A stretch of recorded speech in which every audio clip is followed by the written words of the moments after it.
devotees, we are again very, thankful to you, Maharaj, for being our spiritual guide, our Siksha Guru, our spiritual teacher.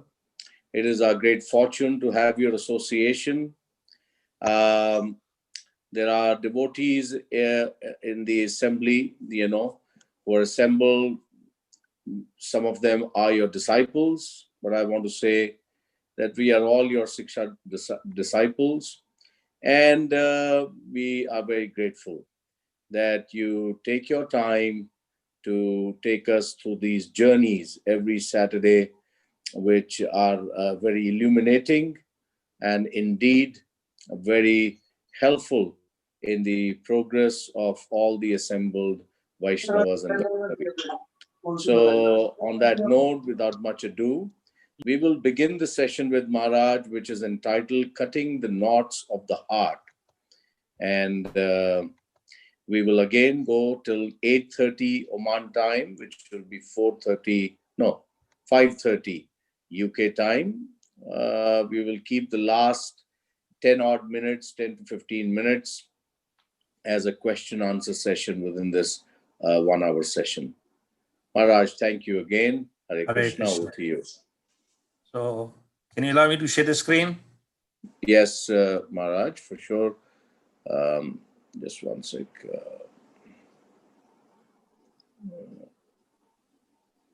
Allow the screen. Just one sec. How does that happen? Vrinda, can you do that? I've done it. Okay. Just check. Okay. Maharaj, it's done. You can share it. Now it says host is disabled, participating in the screen sharing. Oh, I see. Okay. Now, how do we do that? Meeting. Maharaj, I made you co-host now. Just check. Okay. Now you can. Maharaj, you can now. Yeah.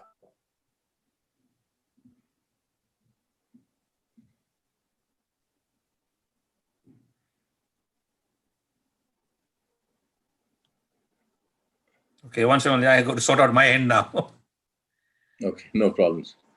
So my request to all the devotees, kindly mute yourself and even your videos so that we can get the full bandwidth.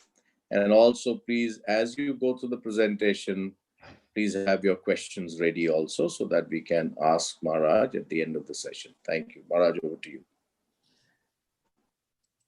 Okay, so as we are trying to figure out what is the cause of our entanglement and knots in our heart, the title I have given is What Causes the Knots of Entanglement, and how to be free, how to cut free from this. So the first slide is showing there's lots of knots around and there's a sword. So obviously there is scriptural reference in the Bhagavad Gita, in the Srimad Bhagavatam, that we have to cut the knots of all this entanglement within the heart. So our heart is kind of overwhelmed with many things. So we have to figure out how to be free from that. So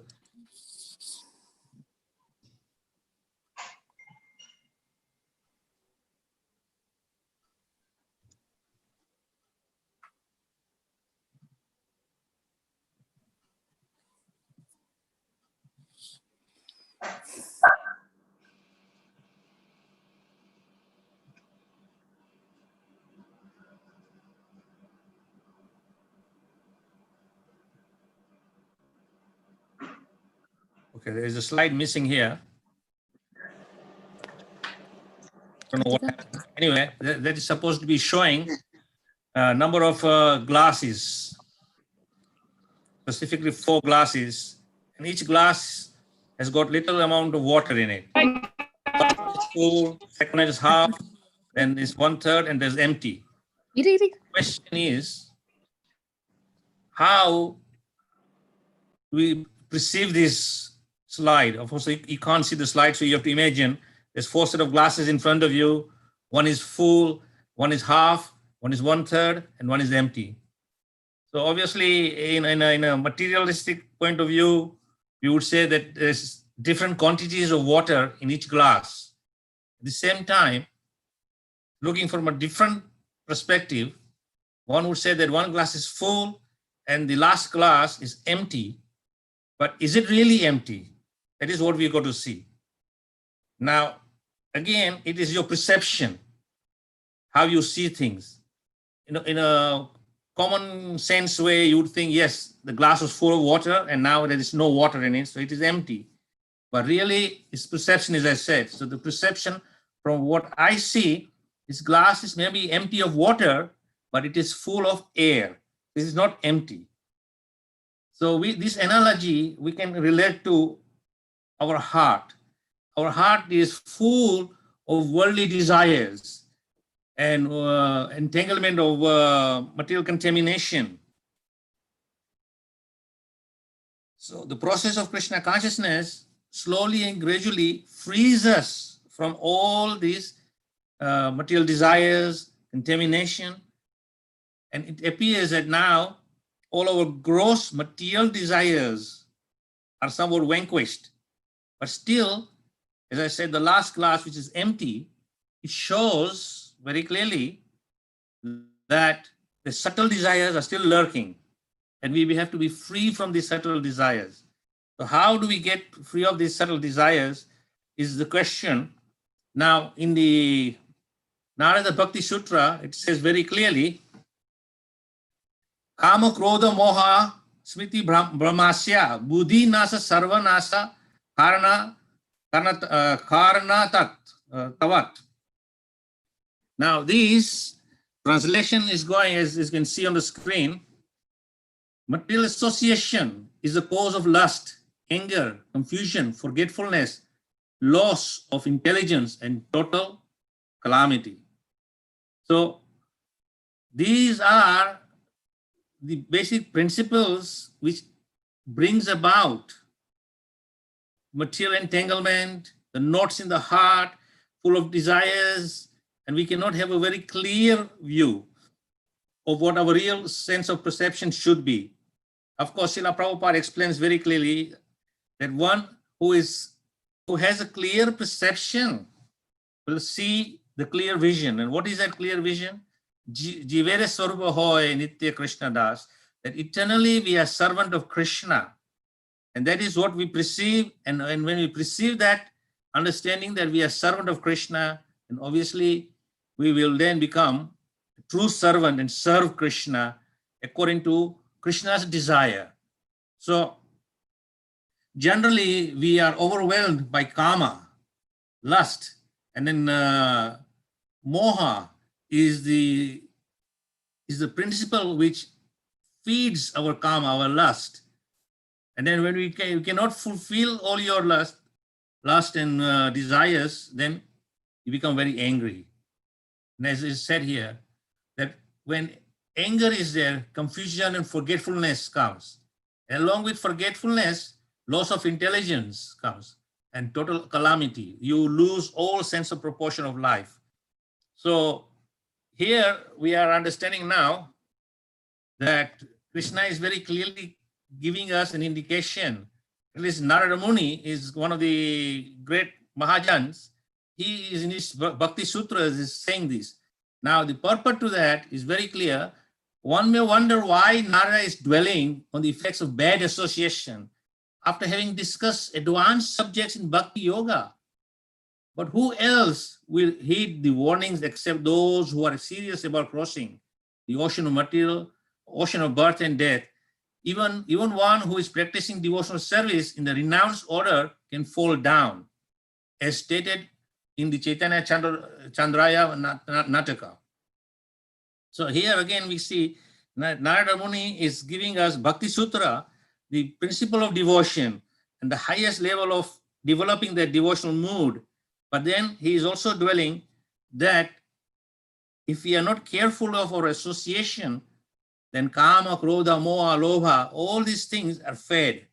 So it is very important of association. Again, Prabhupada emphasizes many times that always remain in the association of devotees, because when you associate with non-devotees, then you'll be overwhelmed by their desires.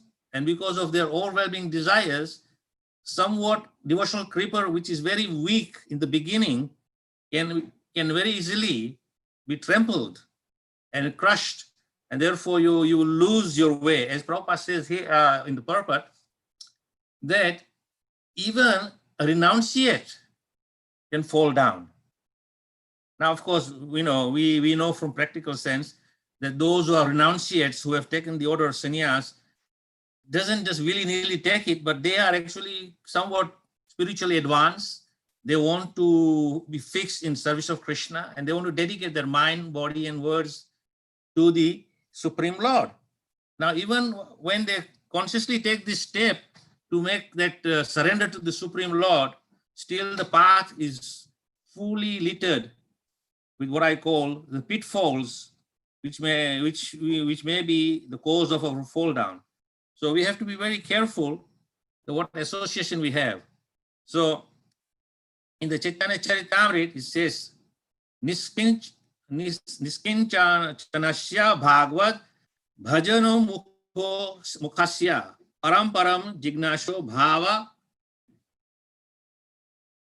Sangasrya Sandarsanam Visayinam Yatha Yositam Cha Hanta Hanta Visha Bhaksoto Api Asadu. Now, the translation is very, very interesting here. Alas, for a person who is seriously desiring to cross the material ocean of engage in transcendental loving service without material motivation, this is the underlining word, without material motivation, seeing a materialist engage in sense gratification, and seeing a woman who is similarly interested are more abominable than drinking poison willingly. Vishayo bhakta santo. So the advice given here is, and so the advice against bad association is intended for all, including those transcendentalists who wish to progress without impediment. So we have to be very careful that wrong association can really cause many impediments in our devotional practice. And the whole idea of devotional practice is slowly and steadily, by engaging in the principle of devotion, as Prabhupada uses his word, paraphrasing, that all the dirty things in the heart are cleansed. In other words, all the entanglement, all the misconceptions are cleansed from the heart. Now, at the same time, when we are not careful about our association, then the wrong kind of association will create many impediments. And these impediments will then cause problems in our devotional life. Now we have seen that all of us are practicing sadhakas, we practice bhakti, we follow regular principles, chant the holy name of the Lord, and try and maintain purity. But at the same time, we find that it is somewhat difficult sometimes. So this is again explained as the example given by Prabhupada is that the elephant, he goes into the river and he cleanses himself of all the dirt from his body. Then as soon as he comes out, he takes a lot of dirt from his trunk and again throws it on his back. So he becomes again dirty. So our practice of devotional service is cleansing the heart, then associating with the wrong kind of personalities will again bring the dirt back. So it is then defeating the purpose of our practice of bhakti. So we have to be very, very careful that we do not associate with bad persons. There's an English saying, one bad apple in the barrel will spoil all the rest. So just imagine that you have a barrel full of very fine, fresh apples. There's one rotten apple in there. It will make all the apples rot very quickly. Now, on the other hand, you have a barrel full of rotten apples. You just put one fresh apple in there. The result will be the same. That one apple will also be become rotten. So similarly, we have to be careful that we associate with the right kind of people and then progress in our practice. So in the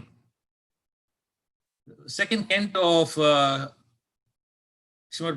canto of Srimad Bhagavatam, second chapter, text 14, it is saying, Tasmat ekana manasa bhagvat sasvatam piti srotavya kirtitya vyascha dehaya pujascha nityat.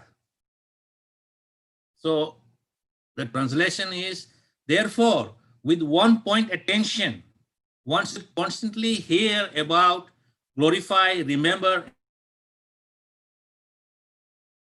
protector of the devotees. Now, if we really are serious in our attempt to become a pure sadhaka and fix ourselves, our minds in the service of the Lord and remembrance of the Lord, then here in the second canto, it is very clearly said, we have to become one-pointed. Again, in the Bhagavad Gita, Krishna is similarly saying to Arjuna, Eka Kuru Nandana, that you be very much resolute in purpose, be fixed and focused. Don't be Bahu Sakha. Means if you have many paths, then you will not reach your destination because you will be deviated from this path to that path, and then you'll get confused and get lost. So here Krishna is saying very clearly, or rather the Bhagavatam is saying that we have to follow the path with one point attention. And what is that one point attention? That is described in this slide. The lotus feet of Sri Radha and Krishna. So the lotus feet of Radharani and lotus feet of Krishna are the only way by we can really conquer over this material lust, which is the cause of our entanglement, and all the dirty things in the heart then become very hard. And it is described in the scripture again as knots in the heart. So sometimes I don't know if you have had some muscle spasms in your body, either in your shoulders or in your legs. And when you go to a masseur to get a massage, and he says, all your muscles are knotted up. And that knot is causing pain. So similarly, there is this knots in the heart, which is cause of all the material desires, which is coming from kama, moha, lobha. And then, of course, in the end, when nothing is satisfied, it becomes anger, and then we become lost in our progress. So if realization of the absolute truth is the ultimate aim of life, it must be carried out by all means in any one of the above mentioned tasks or orders of life. The four processes, namely glorifying, hearing, remembering, and worshipping, are the general occupations. Without these principles of life, no one can exist. Activities of the living being involve engagement in these four different principles of life. Especially in modern society, all the activities more or less depend on hearing and glorifying. So again, this is emphasizing the purport of the Bhagavatam, that once we come to awakening, which I generally use the word spiritual awakening. When there's spiritual awakening in the heart, then we look for how to become connected with the Supreme, as Vedavyas says in his Brahma Sutra, first aphorism, Athato Brahma Jignasha. Therefore, you inquire into the higher truth. And the higher truth here is saying, if the realization of the absolute truth is the ultimate aim of life, and it must be carried out by all means. And what are the processes? Namely, hearing, glorifying, remembering, and worshiping. This is the four processes which are recommended to us. So therefore, we have to take it very seriously in order to be free from this contamination. Now, at the same time, in the Bhagavatam, in this first canto again, chapter 2, text 15, it says, Yad anudhasyani, anudhayasina yukta karma gantit nibhadhanam chidanti. Chidanti means not. Kovidas tasya na kona kuryat atha ratim. So very clearly it says karma is reactionary work, granthi is knot, nibandhanam interknitted, and chidanti cut. So how to cut this knot is again given in the translation and purport. With the sword in hand, intelligent men cut through the winding knots of reactionary work, karma, by remembering the personality of Godhead. Therefore, who will not pay attention to his message? Now, this message is very clearly given to those who are interested and are spiritually awakened to take shelter of the scriptures. And in the scriptures, it is very clearly mentioned how we can cut these knots in the heart and be freed from this entanglement. And when we are freed from this entanglement, then our vision, not the physical vision with the eyes, the physical, the subtle vision in the heart becomes manifested. And this vision is of a clear understanding of your position, understanding the self. Prabhupada says this is called the science of self-realization, that when we realize ourselves and understand who we really are, then the next step is that act on that platform of understanding who you really are. And who you really are? Jivere Sarupa Hoy Nitya Krishna Das. You are eternally served of Krishna, and therefore you have to serve Krishna. Now, serving Krishna is the most pleasurable activity one can do. Why? Because when we serve Krishna, and Krishna, as he says in the Bhagavad Gita, Yatha mam prapayante, I will reciprocate with you as you reciprocate with me. As you serve me, I will serve you. So the serving of Krishna is bound by the bond of love, this loving exchange. And therefore, when you are serving Krishna, Krishna is serving you. And through that serving exchange, the loving bond increases more and more, and your attachment to Krishna increases ever more. This is actually considered the most important aspect. And this is why you have to pierce a sword in the heart and cut the knot.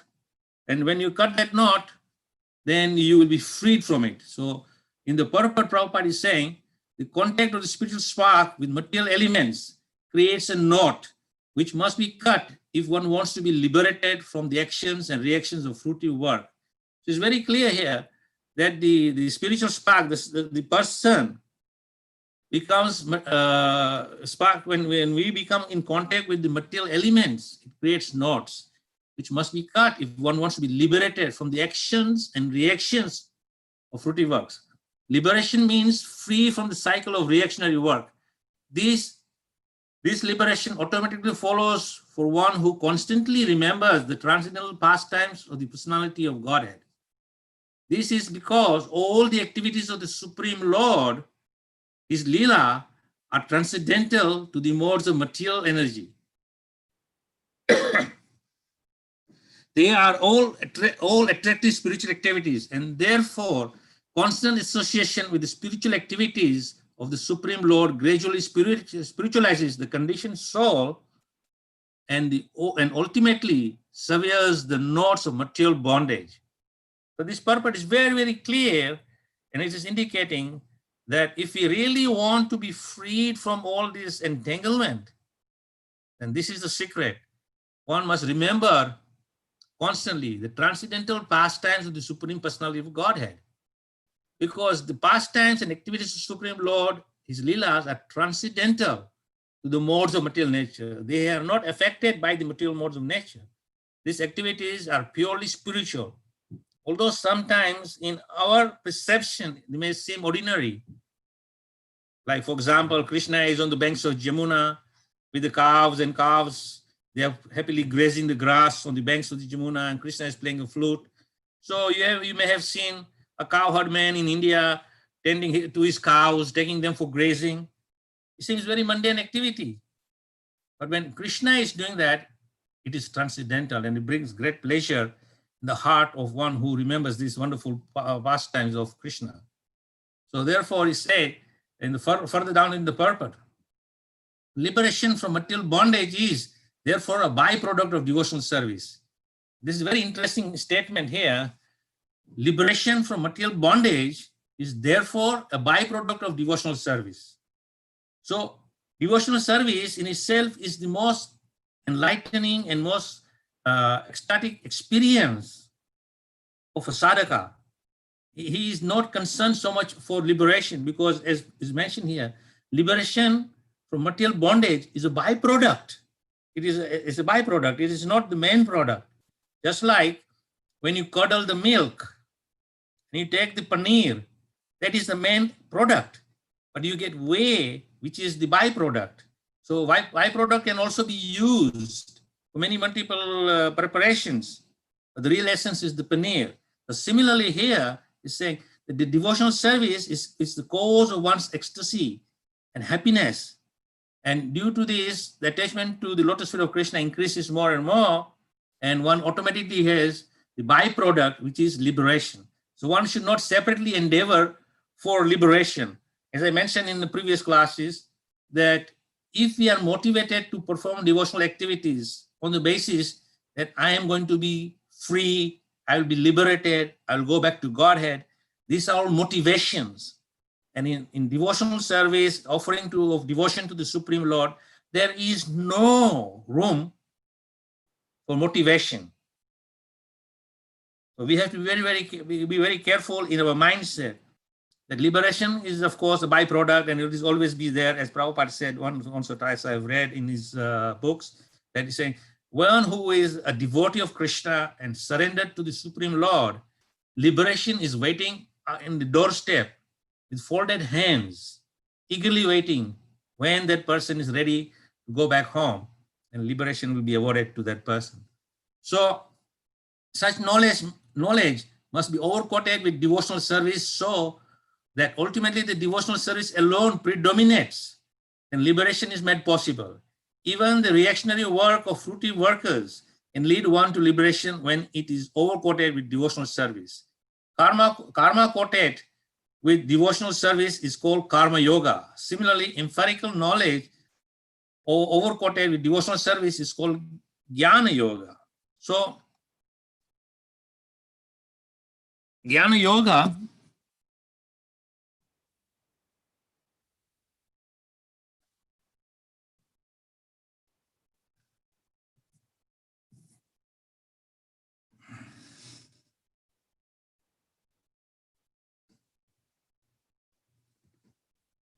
and the next stage is called, but pure bhakti yoga is independent of such karma and jnana, because it alone cannot only endow one liberation from conditioned life, but also award one transcendental loving service unto the Lord. So jnana bhakti and karma bhakti are stepping stones leading us to that level of coming to bhakti. Of course, in the Bhagavad Gita also, Krishna is taking Arjuna through many different levels of yoga practices. And finally is coming into the 9th chapter, which is specifically concentrating on bhakti yoga, which is the highest. And Krishna also emphasizes that only through bhakti can you really come to me. And all other means are leading you to the level of bhakti. So pure bhakti yoga is independent of all this karma yoga, jnana yoga. We do not need to have this. In fact, Rupa Goswami says that one who has come to a higher understanding of Krishna consciousness has taken to the process of Harinam Sankirtan, shelter of the Harinam, then that person has already done his beat, maybe in this life or in a previous life, of karma and jnana. So they have done enough karma or doing karma yoga and jnana yoga, and all these actually leads you bhakti. So in this life, when we start with bhakti, then there is no need to go and engage in karma yoga or jnana yoga or even dhyana yoga.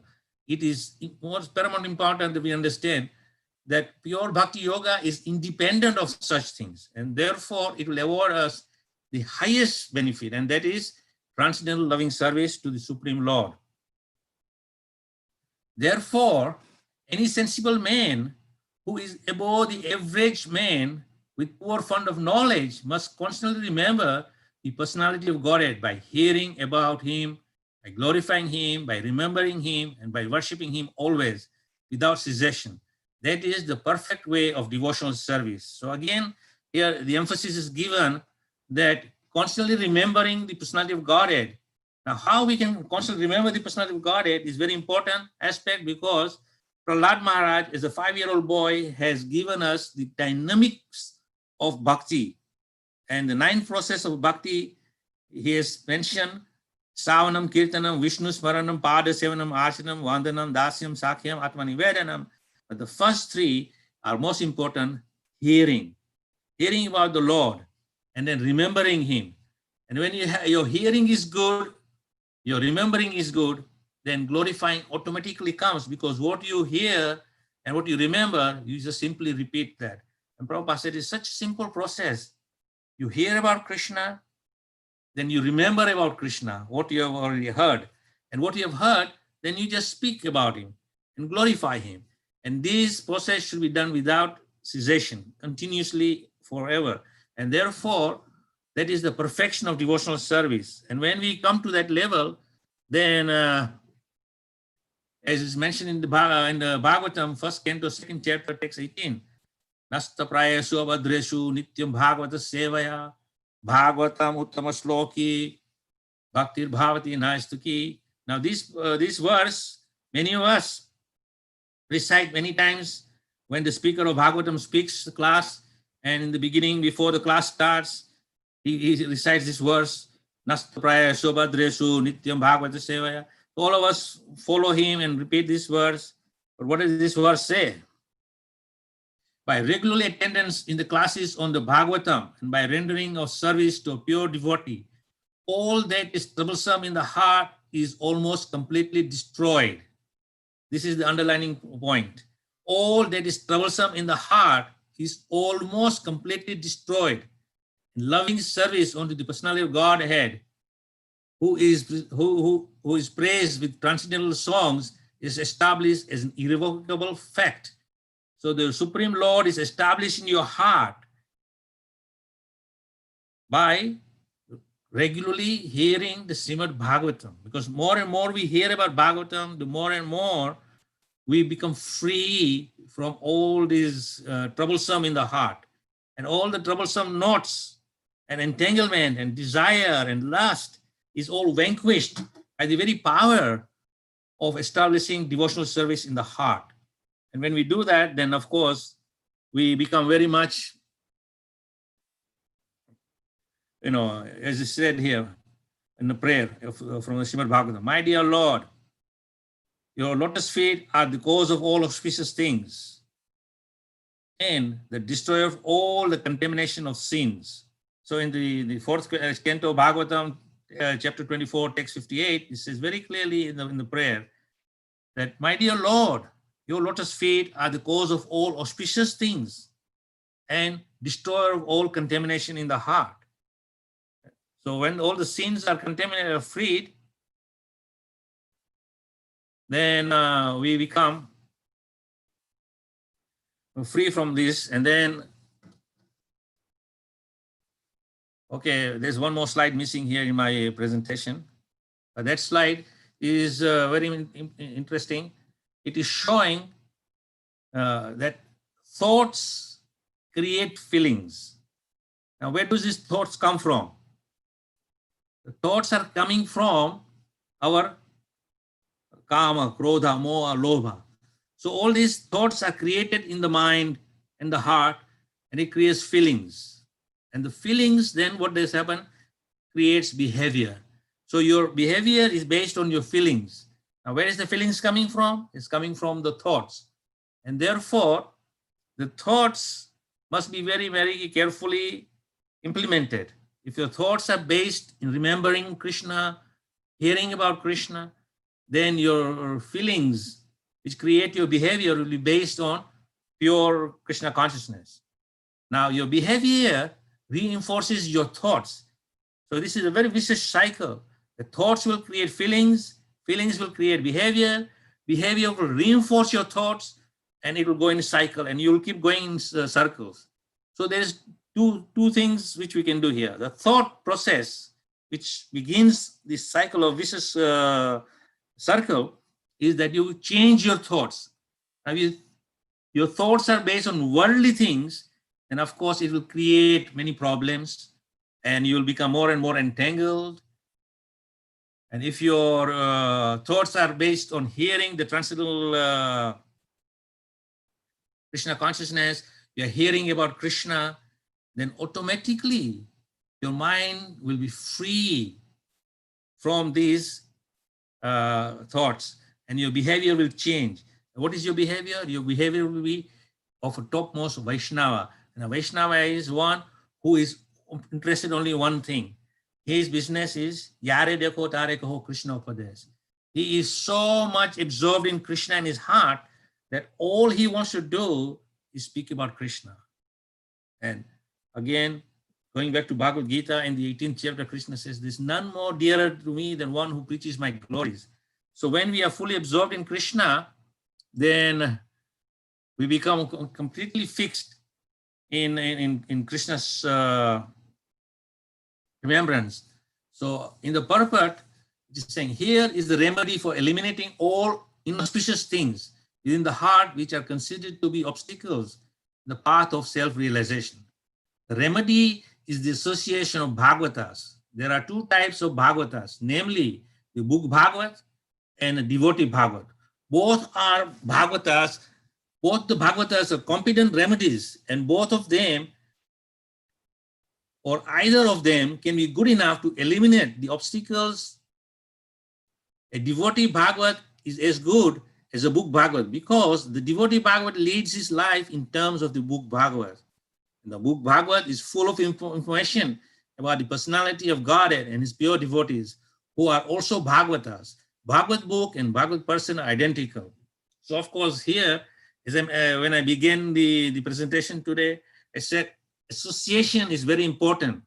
That association will create how we have our thoughts, our behaviors, our feelings, and it will chalk out a path which we will follow. So here, the Bhagavatam is recommending that we associate with the person Bhagavat and the book Bhagavat. So of course there are person Bhagavat. We all know we cannot miss that person Bhagavat, and that is His Divine Grace, A.C. Bhaktivinoda Swami Prabhupada. As the picture depicts here in this slide, that person Bhagavat is so absorbed in the book Bhagavat. So just like in the purport, in the translation, it says that the person Bhagavat lives his life by the book Bhagavat, and therefore they're non-different. So we have an access to both person Bhagavat and the book Bhagavat. So sometimes it is not very easy to associate with person Bhagavat because there is limitation of person Bhagavat to have a physical association. Although in our International Society for Krishna Consciousness, we are the most fortunate people ever in the entire creation, I would say, is because by the mercy of Srila Prabhupada, we have the book Bhagavat, and within the book Bhagavat, it is entwined with the transcendental purpose of His Divine Grace, A.C. Bhaktivinoda Swami Prabhupada. So the purpose of Srila Prabhupada is the person Bhagavat. We can associate with Srila Prabhupada directly through his purpose. And by reading the Srimad Bhagavatam, of course, we can get the transcendental knowledge which is revealed to us by the mercy of Vyasadeva, and he has put it down in a literary way where we can read every single verse, which is full of potency to free us from our entanglement. So answering your puzzle, it may be said that the pure devotee, he is he who loves Krishna without any material desire. People are generally engaged in karma. Karma means work and get the results and enjoy life. Ajnana means speculating process of understanding the absolute truth.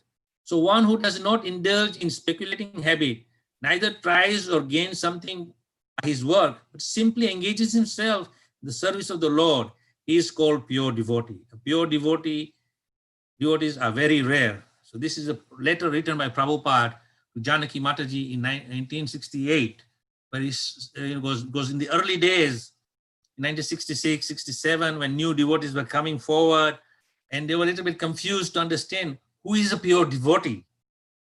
So Prabhupada is actually explaining the symptoms of a pure devotee. And we are also recipient of the same knowledge, same guidance, that we do not become distracted by many other speculative presentations of persons claiming to be pure devotees. Here is a symptom of a pure devotee, which Prabhupada very clearly says that he is fully engaged in the service of the Lord. And any person who is fully engaged in the service of the Lord is considered a pure devotee, because he has no other motivation except to please the Lord. And therefore, he will be fully engaged. And therefore, in the Narada Muni's Bhakti Sutra, Sutra number 42 says, Tat eva sadhyatma, tat eva sadhyatma. Now, this is very interesting. If you look at the translation, it says, strive, strive, only for the association of pure devotees. So Narada Muni is saying, Sadhyatma, tat eva sadhyatma. Strive and strive, only for what? Association of pure devotees. And when you associate with pure devotees, then that will be the most important thing, which will lead you out of bad association. As I mentioned, one bad apple will spoil all the other good apples. So one bad person can spoil all other good persons. Now, we may not go in a group of good devotees to associate one bad person. Even one bad person to one good person, every chance that the good person will be contaminated and influenced by the bad person. Whereas very rarely would be that the good person will influence the bad person, unless and until you are completely transcendental person, above the modes of material nature. You are on a transcendence, and on a transcendental platform, you cannot be contaminated. And this we know from the example of Srila Prabhupada. That Srila Prabhupada went amongst the most contaminated people, and he purified them by his personal association and his guidance, and leading them out of darkness. And they could not influence Prabhupada, because Prabhupada was above the three modes of material nature. He was above, he had transcended the material platform. He was on a spiritual platform. As we mentioned earlier on the talk, that how devotional service raises us and it frees us from the material modes. So, in the purport to this verse, translation is very clear. Narada Dev blesses the hearers of the Narada Bhakti Sutra with his advice, repeated twice here for the emphasis. Strive, strive for attaining the lotus feet of Guru and Krishna. Via the association of pure devotees, when the Lord and his devotees see our sincere efforts, they will give us all the required assistance. So, by the mercy of Guru and Gauranga, when they see our sincerity, that we are striving and striving, not giving up, then what happens? They give us all the required assistance to make a progress in our spiritual advancement. So in the Sutra number 43, says, Tusa sangam sarvatyaiva tyajya. One should give up all kinds of degrading association. So, after stating that the association of pure devotees is as good as being with the Supreme Lord, Narada Muni informs us of the destructive effects of bad company. As we mentioned previously, Lord Chaitanya once defined a Vaishnava as one who gives up the association of worldly people and non-devotees. Asat Sangha Tyagi e Vaishnava Achara. Chaitanya Mahaprabhu specifically enumerated different types of Asat Sangha. Stri Sangha, Eka Asadu, Krishna Bhaktara. A Vaishnava should avoid Stri Sangha, those who associate loosely with women, and he should also shun the Krishna Abhaktas, those who are not devotees of Krishna. So, of course, in this part, it's very clear when he's saying Stri Sangha means, one should not take it wrongly and misinterpret this, but he's saying avoid loosely associating with women. Means, in other words, one should not have willy-nilly association with women loosely. At the same time, for women who are devotees of Krishna, they should not also willy-nilly associate with men who are of loose character, because it works both ways. In Krishna consciousness, Prabhupada explains that when you come on a devotional platform, then you may have a particular body, maybe a man body or a woman body, that is external covering. But within that external covering, the soul is transcendental nature, is transcendental to this nature of bodily concept. That is why Prabhupada also spends a lot of time is emphasizing that we are not this body, we are spirit souls, see things on a spiritual perspective and not on a bodily platform. So we should not misconstrue, because sometimes there are people who misconstrue these statements and say that why you are against women. Well, we are not against women, because we are worshipping the topmost woman, Srimati Radharani, is our shelter. And by the lotus feet of Radharani, we may, if she is pleased, get shelter of Krishna. So we are worshipping the topmost lady, Srimati Radharani. So we are not against man or woman as per se on a material platform, but on a spiritual platform, we go beyond bodily concept. And therefore, it is very important to understand that we do not associate with non-devotees of Krishna and also with loose characters. That will be the most detrimental thing for our spiritual well-being. As he's saying, Narada informs us of the destructive effect of bad company. So we have to be very careful that we do not get into this bad association. Further in the purport is saying, when Lord Chaitanya says that one should avoid non-sadhus, he means persons who don't follow basic principles of religious life. For example, every Krishna conscious devotee follows the 4 regulative principles, but a non-sadhu always indulges in illicit sex, meat eating, intoxication, gambling.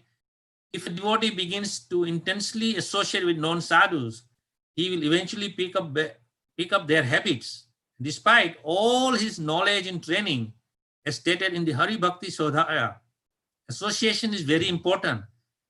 It acts just like the crystal stone, which will reflect anything put before it. The nectar of devotion explains very clearly this concept that if you have a very crystal clear crystal and you shine a red light behind it, the crystal will appear red. If you shine a blue light, it will appear blue. If you shine a green light, it will appear green. So according to whatever is shown onto the crystal, that is what is reflected in the crystal.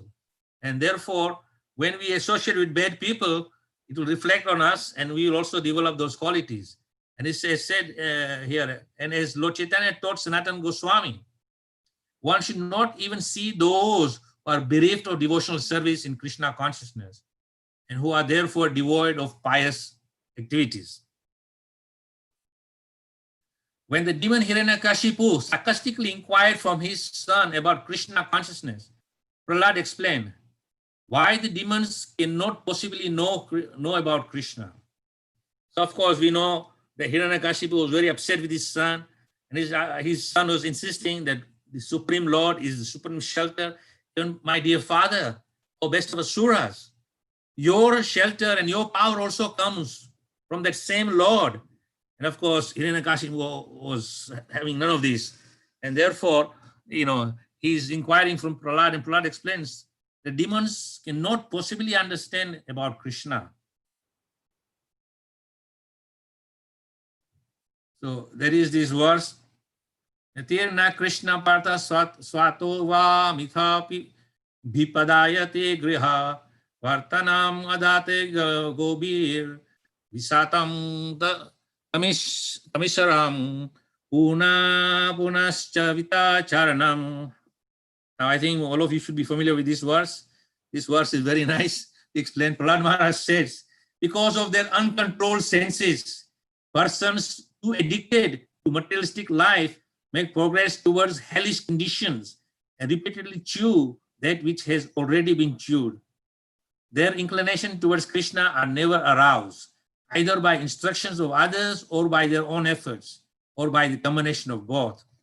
So Prahlad Maharaj is saying to his father that you cannot understand because you have all these demoniac qualities in you, your father. You are a non-devotee, and therefore you have uncontrolled senses. And as the translation goes in the purport, persons too addicted to materialistic life make progress towards hellish conditions and repeatedly chew that which has already been chewed. Chewing the chewed. So Prabhupada has said many times this statement, chewing the chewed. So this is our condition, that if we associate with wrong kind of persons, then we develop bad habits, and due to bad habits, we'll keep falling for the same trap, trying to chew the chewed, trying to get happiness out of that which doesn't have happiness. Or in other words, when you take sugar cane and you chew the sugar cane in your mouth, and as you are chewing more and more, it releases the sugar, the liquid, and the tongue is tasting beautiful sugarcane juice. But after some times, no matter how much you chew, there's nothing left in it. Or in the modern world, there is a habit of chewing the chewing gum. And as soon as you put the chewing gum in your mouth, depending on what flavor it is, peppermint or spearmint or fruit flavor, it begins to emit the flavor. And after some time, there's nothing left except the chewy part. And you can chew all day long and you still not get the flavor. So our condition is like that, chewing the chewed, trying to get happiness out of that which doesn't have happiness. So it is going to cause a lot of problems. So in the purport is saying, those with uncontrolled senses can never know Krishna themselves, even if an aspiring devotee associates with them, he will also lose his ability to know Krishna. It's very important that when those who with uncontrolled senses can never know Krishna themselves, now an aspiring devotee associates with them, he will lose his ability to know Krishna. Association with non-devotees takes place in many ways. Aside from face-to-face encounters through books, movies, gathering places, the possibilities of contact are unlimited. Especially nowadays, a person may apparently live alone in a city apartment and yet be completely immersed in bad association through mass media and technological entertainment. It takes deliberate cultivation. And a fight to remove oneself from bad influence. Now, you see how Prabhupada is seeing this such a vision that nowadays, and especially now in 2020, we see the advancement on internet, social media, and television with hundreds of channels and so forth. Prabhupada is talking this way back in the 70s. And still there was no internet. As far as I know, in the 70s, there was hardly any internet available. And what to speak of mobile phones or smartphones. But he is saying, even if one lives alone in the city apartment and yet is completely immersed in bad association through mass media and technological entertainment. So it is a very, very dangerous situation to be in, that when we are not fully absorbed in Krishna, then there is the old saying again, idle mind is devil's workshop. So you may be in your apartment in a complete isolation. And if you're not fixed in hearing and remembering Krishna, chanting the holy names, reading Srimad Bhagavatam, listening lectures, or doing kirtan, then what happens? Idle mind becomes devil's workshop. Devil goes to work in your mind and starts creating all those kind of devilish thoughts in your mind. And then you are completely immersed in bad association.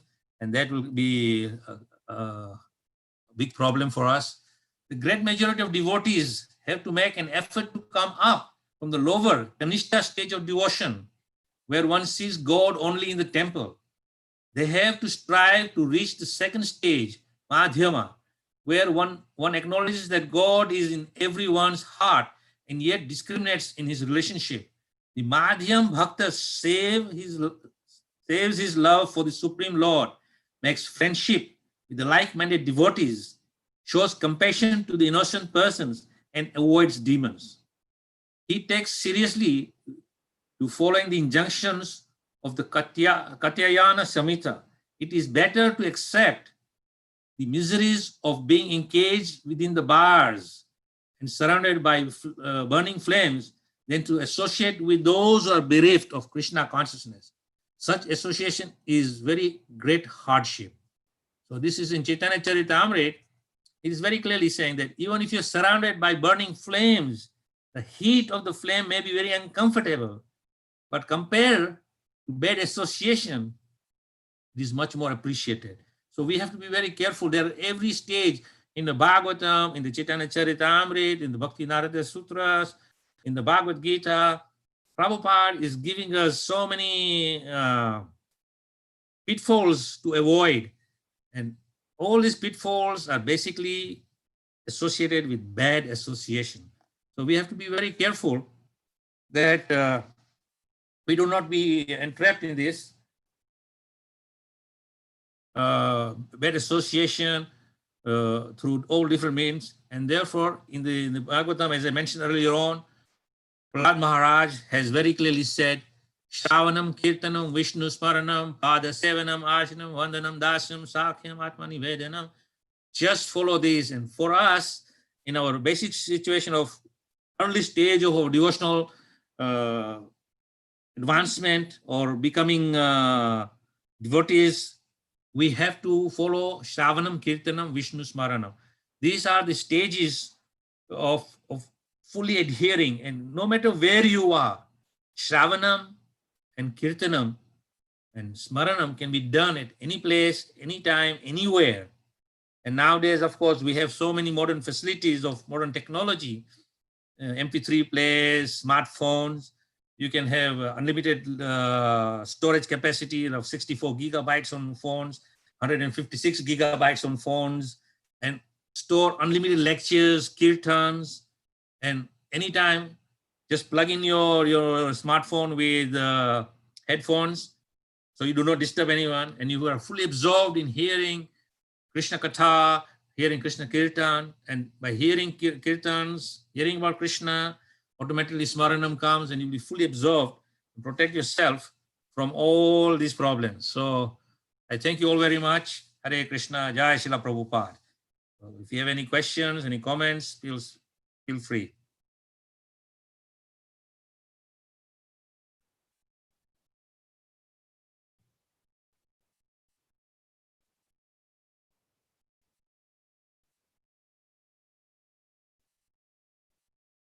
Hare Krishna, are we there?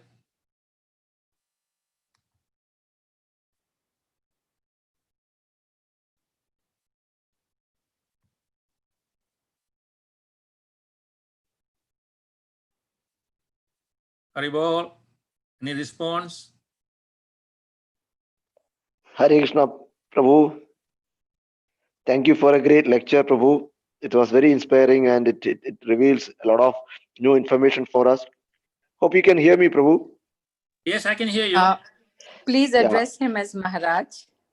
Maharaj, sorry, Maharaj. Sorry for that, Maharaj. I just came late. I'm sorry. Apologies for that, Maharaj. Maharaj, I just remember one of the Bhagavatam sloka. It says, Vidide Hriday Grandhi Chiddide Sarva Samshayaha. So your lecture was actually cutting all the samshayas, Maharaj. So it was a really profound lecture which we had today, Prabhu, Maharaj. Hare Krishna. You're welcome. Hare Krishna. Any questions? Any further questions?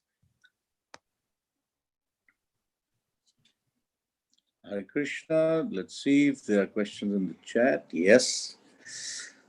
Okay.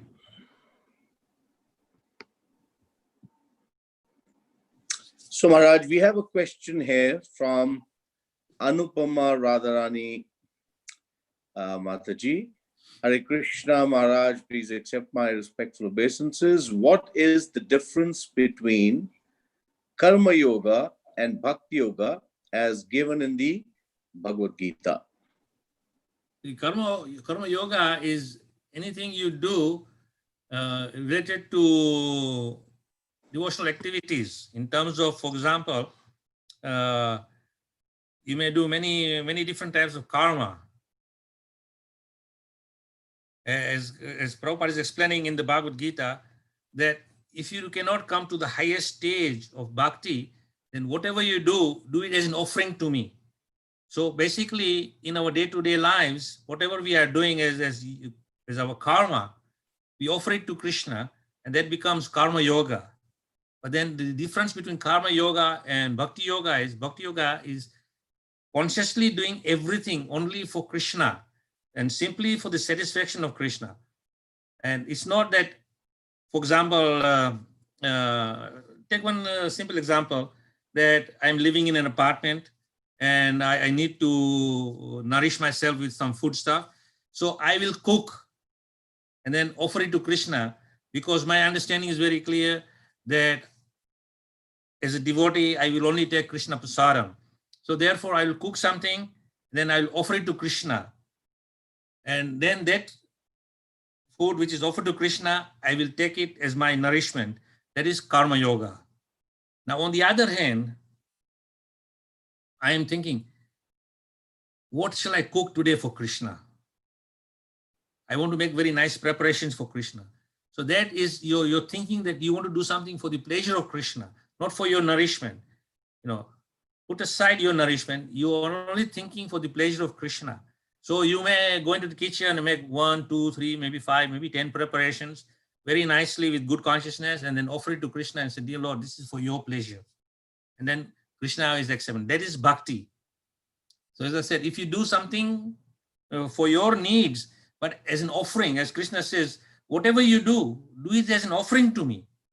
So that is karma yoga. At the same time, we have to do things in a way where we have to do it simply for Krishna only, exclusively for Krishna. And when we do exclusively for Krishna, that is bhakti. So there's a difference between karma yoga and bhakti yoga. Although karma yoga, in the beginning stage, when you do things, whatever you do, as Krishna says, offer it to me, you do it in that understanding, and slowly and gradually, your purification will take place, as we mentioned today's presentation, that all the knots in the heart will be vanquished, will be cut by the sword of knowledge. And then when you are established purely on bhakti level, then your thinking will change.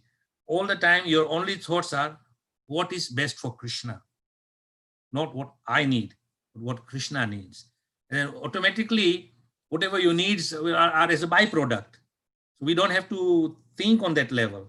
So that is the difference between karma yoga and bhakti yoga. Bhakti yoga is exclusively for the Supreme Lord. Karma yoga is that we offer it to Krishna and then we use it for ourselves. Thank you, Maharaj. We have a follow-up question from Anupama Radharani Mataji, and the follow-up question is, before we go to Muralidhar Prabhu, the follow-up question is, reading Srila Prabhupada's books means we are associating with both the book Bhagavad and the person Bhagavad? Is it the same? Yes, because when you are associating, there's no differentiation between the person Bhagavad and the book Bhagavad. Because the book Bhagavad, as I specifically chose that particular picture of Srila Prabhupada, reading the Bhagavatam, because Prabhupada was living Bhagavatam. Therefore, he's a person Bhagavad. And when Prabhupada is speaking, he is speaking Bhagavad. So either we read in the form of a written work or we hear from Prabhupada. In this case, since we are no more privy to Prabhupada's physical presence, but by mercy of Prabhupada, we have many of his lectures recorded. At the same time, we have all the words which he had translated as Bhaktivedana purports. So those are as good as associating with Prabhupada, a pure devotee. And therefore, there is no difference between the two. So in our beginning stage, sometimes to understand Bhagavatam itself is very, very difficult. That is why Prabhupada went to such a trouble to put Bhaktivedanta purports to highlight and enlighten us what those slokas are telling us. And of course, once you become a fully realized soul, then those slokas will be automatically revealing you the depth and the secret which is entwined in those transcendental words of Vyasadeva. So of course, there's no difference between the person Bhagavad and the book Bhagavad. But as I said, for most of us, it's very easy to get the book Bhagavad because there is no question mark on that. A person, there may be a question mark. Is he a person Bhagavad? Or he may be not. He may be 50%, he may be 10%, we don't know. So naturally, we may create offense on that stage of trying to figure out what level this person is on. So we just treat that person that he is speaking Bhagavatam, therefore his person Bhagavad, as the swan, when he's fed milk and water together, the swan expertly picks out all the milk and leaves the water behind. So similarly, we become like the swan. We take all the nectar from everyone who speaks about Krishna, and all other which is non-Krishna conscious, we leave it behind. And therefore, you are protecting yourself. The same time I said, we have, in my presentation, the two most transcendental Bhagavats, person Bhagavat and the book Bhagavat. We cannot go wrong with that. So if you read Srila Prabhupada's purports in his Bhagavatam, in his Bhagavad Gita, in his Chaitanya Charitamrita, and then many other smaller books which Prabhupada had translated for us, that is as good as associating with Srila Prabhupada. You cannot go wrong with that. Jai. Maharaj, so Muralidhar Prabhu, you raised your hand. Would you like to ask from Maharaj? Muralidhar Prabhu?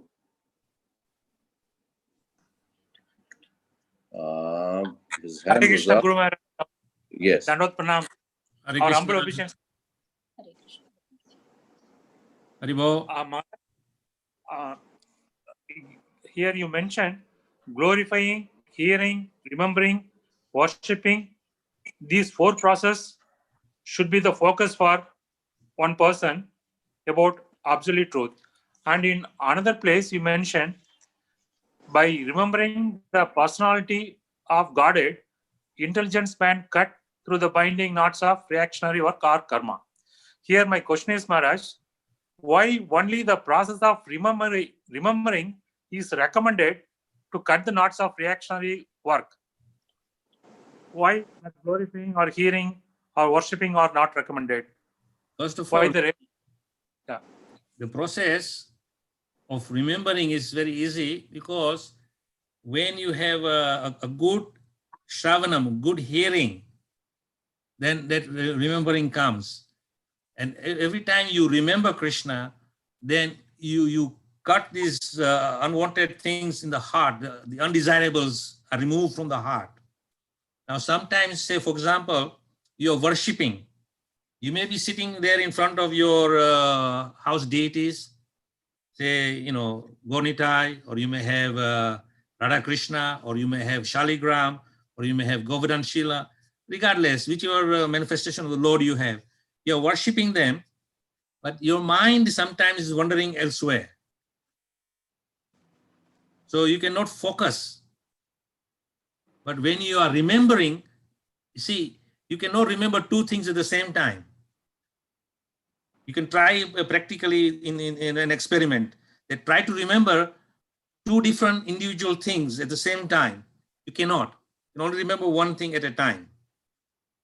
So when you're remembering Krishna, then there is nothing else in your mind, only Krishna, or remembering about Krishna, either the pastimes or his beauty or anything associated with Krishna and his devotees. So when you are thinking about this, then that is the only thing in your mind. But when you are worshipping, you will see, even like, for example, chanting japa, you have your hand in your bead bag and your tulsi mala in your hand, and you're going Hare Krishna, Krishna Krishna, Hare Hare, Hare Ram, Ram Ram, Hare.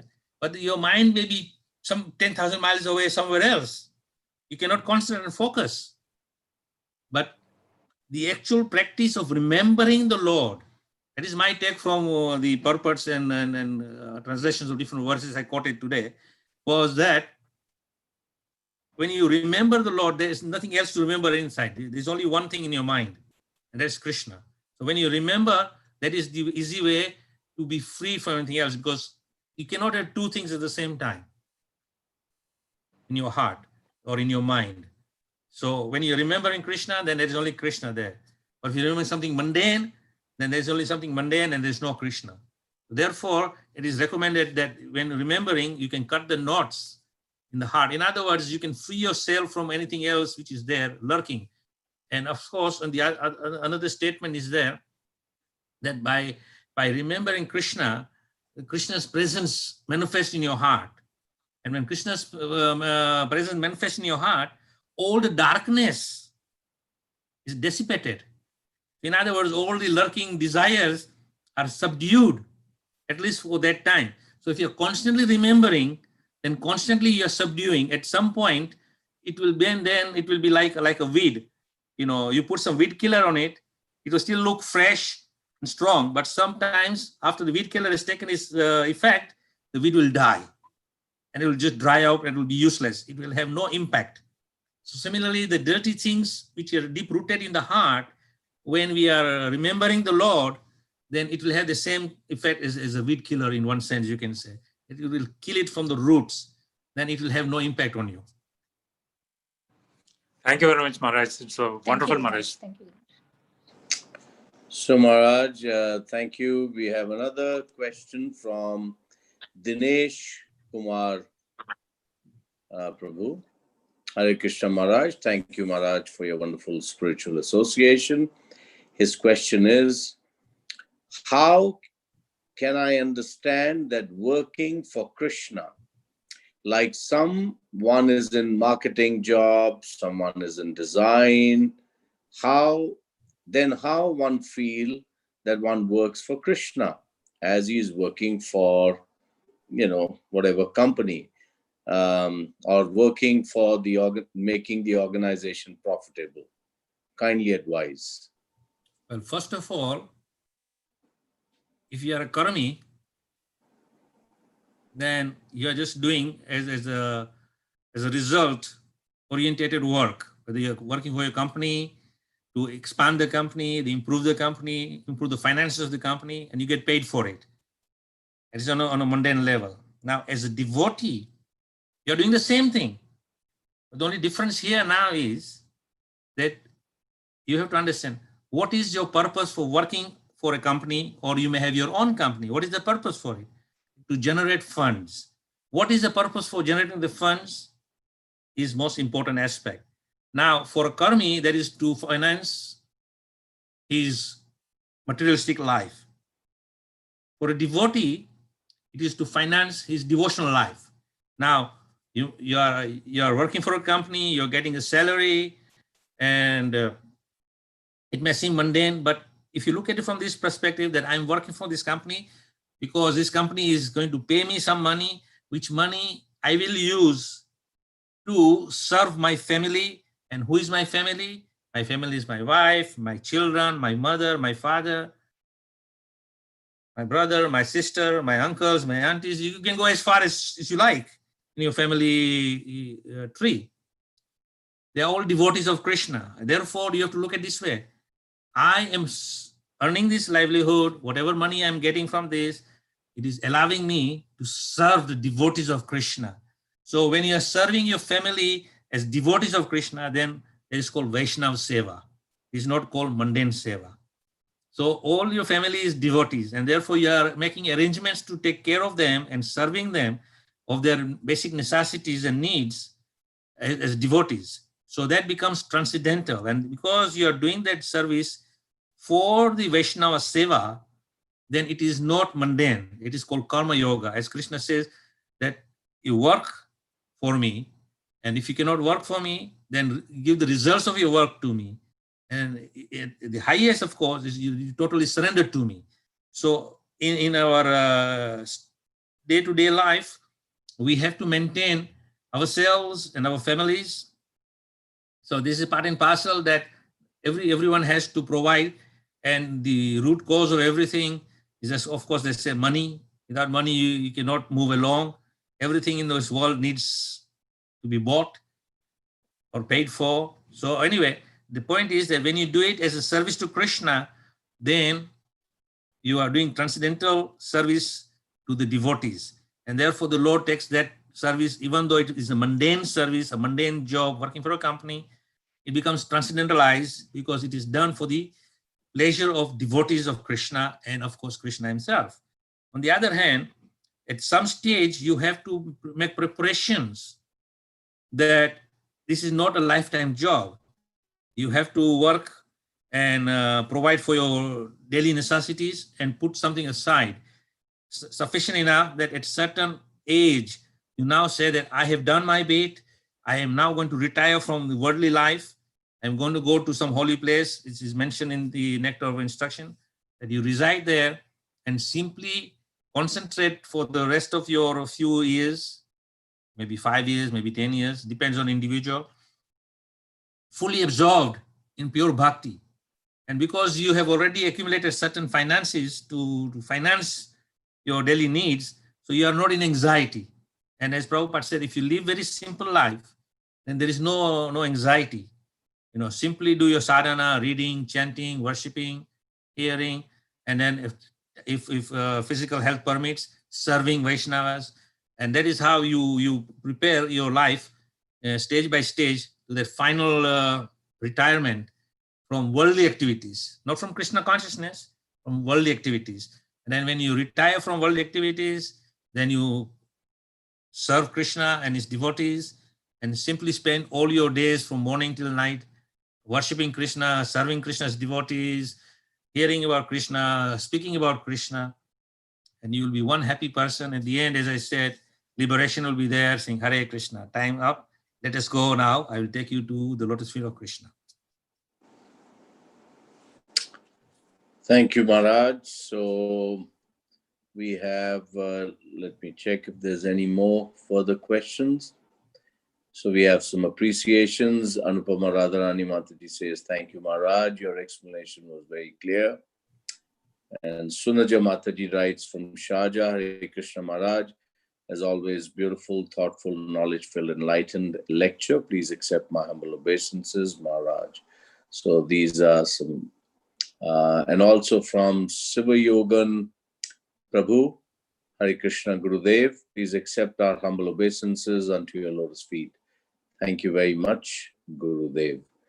So, and then there's a verse that has been mentioned by Dharma Padasala from Srimad Bhagavatam, 11th canto, 20th chapter, 30th verse. Vidyate Hridaya Granthas. The knot in the heart is pierced, all misgivings are cut to pieces, and the chain of fruit of actions is terminated when I'm seen as the Supreme Personality of Godhead. So, Maharaj, thank you very much. It was indeed a wonderful session that we had with you today. And for all the devotees, if you wish to switch on your video and, you know, have, you want to quickly say Hare Krishna to Maharaj, so please do so. Hare Krishna. Hare Krishna Maharaj, you can all see the devotees on your screen. I can see You can some. all Hare Krishna. you can see some, yeah. Hare Krishna Maharaj. Hare Krishna. Hare Krishna, Hare Krishna. Hare Krishna Maharaj. Hare Bol, Hare Krishna. Hare Krishna Maharaj. Hare Krishna. Hare Hare Krishna Maharaj. Thank you, Maharaj. Really wonderful. Thank you for giving this opportunity.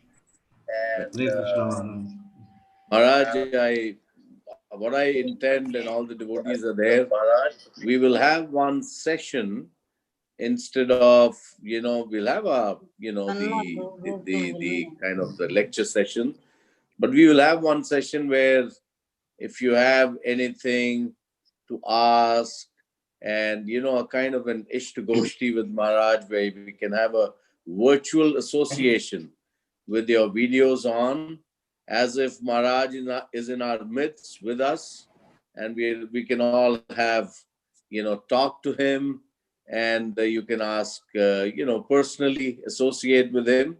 So would you all, oh, okay, Anupama Radharani Mataji says that's a good idea. So do you all think that's a good idea? Shall we do that? Yes, certainly.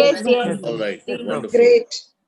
All right, great. So yeah, we've got Dinesh Prabhu here with a thumbs up. We have Anita Ramya Prabhu Mataji says yes. So wonderful. We're getting a lot of encouragement. So Maharaj, if you're also okay, that we can have one session, say about an hour, and we can have the association pretty much like you're with us.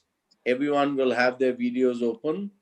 Everyone can raise hands, and then everyone can have a one-to-one chat. My idea is that, ideally, what if we were all on some kind of a tour with Maharaj? We can't do that right now because of COVID.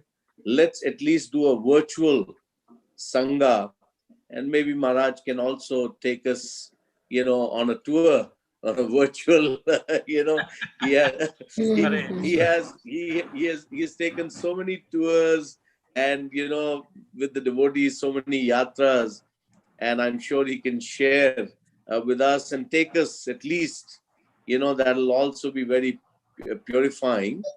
So let's do that, and I'm getting Maharaj a lot of encouraging responses from devotees on this idea. So I think we will do it. Anupama Mataji says, looking forward to it. And Ashish says, interactive session will be best. So yeah, let's do it because, it'll be wonderful. And I will see other devotees also. Yeah, Achara Mataji also gives a thumbs up. So I think, yeah, Maharaj, so we are all set to go on a tour with you. Let's start, Maharaj. Let's start with the manner. Oh yeah, why? Manner is heaven on earth. Guy. Heard the project in Bombay where it says heaven on earth? I tell you, that is not heaven on earth. Manner is, although right now you can see it is dark outside. Now almost 6 o'clock, pitch black outside, but it has got a beautiful grounds, 88 acres, and it is amazingly beautiful. If you come here, you'll fall in love with Manor, for sure. Well, Maharaj, if you show us, maybe then we will all make a trip to see it personally. What I will do is I will make a video of the Manor grounds and Gaushala and different aspects, and then maybe send it to Rasa Krida, where he can send it to you on your WhatsApps, and then you can have a look at it, and after that get inspired to come to the Manor. Maharaj, Sure, Maharaj. yes, that's a wonderful idea. You could possibly show that by sharing the screen during the interactive session. And I would also humbly request that you get one video made by Bhakti Jivan Maharaj of Narsinghpur Temple, so that all the devotees get to know about that project also, and the temple there. So you could take us on a tour of Narsinghpur and obviously a tour of Manor. So that'll be very nice. And Maharaj, when you give the tour of the manor, then of course you can recount all the stories about Prabhupada and the time that he spent there. Actually, we are very fortunate that the second most longest period Prabhupada spent other than Los Angeles is the Manor. Anywhere in Bombay. I loved Manor. Wonderful. Yeah, so that'll be nice. Video of Prabhupada's quarters, Prabhupada's darshan room, his bedroom, his bathroom, and give you a little sense of Prabhupada's. I mean, if you are here physically and go to Prabhupada's rooms, you'll see that atmosphere is so beautiful that you actually feel Prabhupada is right there. Even after so many years, you still feel Prabhupada's present. And Maharaj, I think by your narration, it will further come alive. We will be transported back in time. We'll try our best. Thank you, Maharaj. Thank you. We had Radhesham Prabhu. He had raised his hand. Radhesham Prabhu from Sharjah. Are you still there, Prabhu? I saw your Okay. Radhesham Prabhu. Yeah, I can see you're there. Can you unmute yourself, Prabhu? Okay.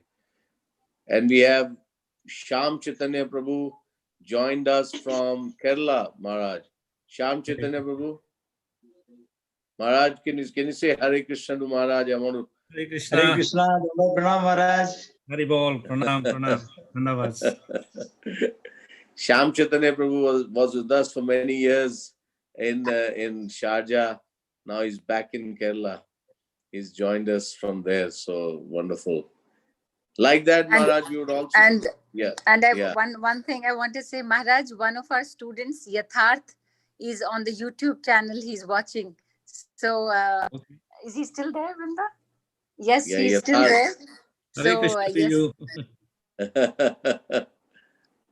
And Maharaj, we would also like, in that session, my plan is to also introduce, all our, devotees to you personally. The idea is not to have just a one-way street. I want devotees to develop a relationship. They want to know you, and you also need to know who the devotees are who've been joining on these sessions. So it'll make it more personal, more interactive, more relationship oriented. So we'll do that also. So we'll structure the 1 hour session where you take us on a tour, introductions, and also personal chit chat with you. No problem. Wonderful. Thank you so much, Maharaj. It was wonderful. And thank you to all the assembled Vaishnavas and Vaishnavis for your very proactive association. And I've also sent to all of you, please, the link to our YouTube channel. Kindly subscribe, like, and share so that these sessions can also reach out to many more souls. So please do so. And thank you all again. Maharaj, thank you very much again from the bottom of our hearts for your association. Let's all pay our respects to Maharaj. Vancha kalpatarubhyascha.